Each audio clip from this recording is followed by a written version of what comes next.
Guys, I'm in my jammies. My neck is killing me. All right. Guys have been following me a little bit. I deleted all my videos, yada, yada, yada, yada, yada. I'm starting over. There's so much more out there that I want to share with y'all. I get this question a lot lately, and it is a valid question. As I always preached that this is a motto I live by the way. My ears don't hear price. They don't hear brand. They just like what they like. And with that being said, it saved me a lot of money. So despite the fact that a lot of people have this crazy idea, and really ever since I got these back in here, I get that a lot on the internet. Like, well, look at you spending lavishly money, and you must be rich, and you must be single, and blah, blah, blah. And that's not, budget. I beg to differ. If you know what, I said in the RS1 video what I paid for these, and that's definitely not up in the high-end echelon at all. Not even close. But fair point, fair point. So I'm going to put out a little speaker here that I have that I consider absolutely fantastic for the money. It tags every little point that you would expect in a speaker beyond its price point. Now, this, I'm going to put it out there, is just my opinion, audiophiles. If you get mad, get the fuck going. There's an exit button, get moving. This is just my opinion. There's a couple more that I have. Maybe in the future I will pull those out. But this is the one that for me has that complete package of price for dollar spender, price, quality, just it's off the charts for me. It's an older speaker, yes, but for me it has everything that I would expect in a more audiophile sounding speaker. With that, I will explain that in a minute as I pull it out. So let me get this little thing for you. This is the Usher s520 or 520s, one of the two. This is a speaker that was built in the early 2000s, I would say. And this was a project made. Usher is a Taiwanese company, by the way. If you know Usher, not many people know the brand Usher. I know the brand Usher from my time in Europe because I am European. It's more popular where I come from. In America, you don't see them that much. They're out there, but they're not crazy popular in the normal circles of audio. It's not like a Klipsch, right? Anyways, this speaker was made in conjunction with no less than Dr. Joseph Diapolito. So hopefully I say his last name right. I'm not an Italian or whatever.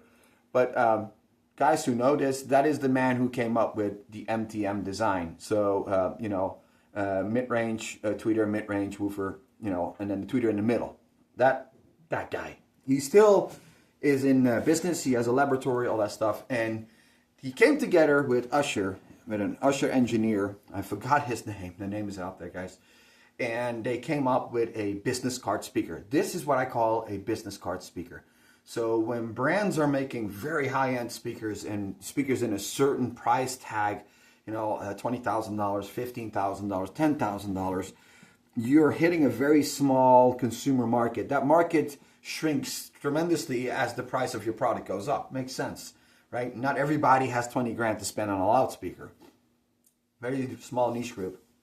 It also creates a yearly revenue issue at one point. I'm not saying that happened to Usher, but they came up with this. So this is a collaboration between America and Taiwan. And the Usher had an MSRP price of about $500 a set. It's a two-way, 5¼ inch polypropylene full transparent woofer, die-cast basket, polypropylene caps on the crossovers. So you get already a lot of value there. This is a custom driver. This is made by Usher. This is not an off-shelf driver.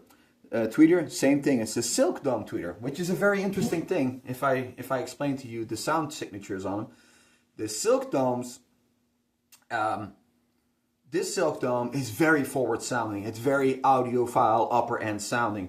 To me, when you go into the realm of for lack of better words, guys, audiophile speaker, because any speaker is audiophile. Audiophile means you love audio and audio equipment and music, so it's kind of universal. But let's let's for argument's sake agree that audiophile means, you know, kind of in the upper end echelon of equipment and listening enjoyment. This speaker sounds very analytical. It's more forward sounding. It's not a warm speaker to listen to. It's a very, very bright, open top end speaker to listen to. Do not confuse brightness for harshness. And that's what a lot of people do. They go, oh, it's way too hard. No, it's brighter. It gives you more information than your rolled off, you know, 16 kilohertz or whatever a speaker does on a given dB point. This is a forward sounding speaker. You would not expect that this is a silk tone when you hear this thing.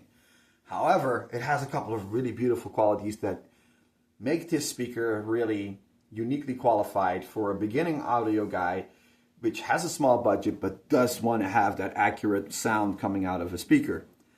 First of all, the price point. It's $500. It's a no-brainer. This speaker is not a paperweight. They are beautifully built. The cabinet is absolutely gorgeous. Gotta keep in mind, guys, this speaker is about 20 to 25 years old. And look at this. It's still in beautiful shape. This is not like NHT finishes, by the way. If you have an NHT, you know what I'm talking about. It has that hard gloss look to them. This looks like an actual paint job on these speakers. It looks so good. Don't know if that's the case, but it's an Usher. Usher does stand by their quality. It's not something, you know, they're going to compromise on even with this speaker. Now, this speaker, when it came out, Stereophile, and look it up, guys, if you don't believe me, the Stereophile review is raving about this speaker. They were actually forced to listen to this speaker because they wanted to try another one.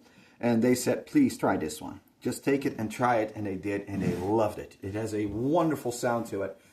The mid-range is really beautiful. It's very fast, very articulate. It's very clean sounding too. Has surprisingly very little coloration. Now you got to understand, when you're used to EMEMs, used to Magnepans, that type of drivers, then you kind of know what, you know, accuracy or cleanliness means. I'm not saying this is like a planar or anything, but it is a very fast little driver. Like I said, it's a custom driver. Also, the face plug is a real face plug. It's not faked on. It's not stuck on. It actually reduces the weight of this cone by not having a dust cap that is affixed to the cone. That's a big win in itself. Of course, the face plug itself has some questionable advantages. You can read up on all you want. No port huffing, never had that issue. I've ran these with and without subs. I do prefer them with subwoofers. Guys, this is a two-way small little speaker. But look at what you're doing. Way less baffle diffraction, easier to place. And this, I mean, I don't know if you hear it, but that is really stout. It's got good bracing in it, etc., etc. Also, we have, let's see here. It's actually heavier than I thought, and my neck is not the best shape today, so I got to be careful. It's got nice binding post to it. Are these magnetic? There's questions I get because now the whole Danny Ritchie fucked everything up for everybody. Probably, yeah. Don't think my ears will really give a shit if it's magnetic or not, but okay, yeah. This is not a high-end speaker, but what stops you from buying this thing for a couple $100 and do some work to it? Man, I got moves in this shirt. So that's what I'm thinking, guys. This speaker, for me, if we're talking about pure price-quality ratio, is absolutely a no-brainer if you can find these. Now, these have been going up in price all of a sudden. I saw that they were selling them for $500 somewhat odd dollars, which is...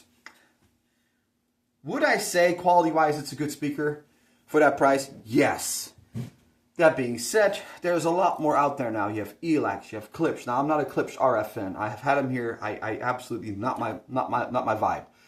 But you have ELACs. I think that Dali is making some smaller speakers now too. There's more brands out there. But in the second-hand segment, do not skip the 520 Usher. You will absolutely like it.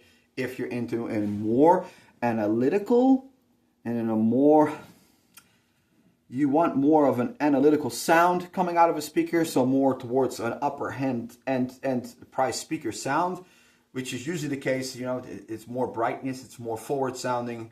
This is the gateway drug for it. It really is. Now, if you want to have a very warm, rolled off, you know, more, I always call it the chocolatey sound, this is not the speaker to go for. I'm gonna be honest with you. Do not go for this. I have something else for that, but that might be for our next video. But here you go, guys. This is the Usher 520. As you can tell, I appreciate all kinds of brands, appreciate all kinds of price tags on a speaker. It doesn't mean much to me. My ears don't hear price. If I like something, I listen to it. It doesn't matter if it's something that's massive as this or as small as this. And again, add a subwoofer to this thing, maybe two. Two is always better. This thing will rock your world for sure. Also, I wanted to show you, before I close this video, I got the little, of course it comes with grills. I mean, isn't this a clean looking speaker, guys? I thought I'd give it a little bit of a plug here because you don't see them much, and definitely keep your eyes out for that.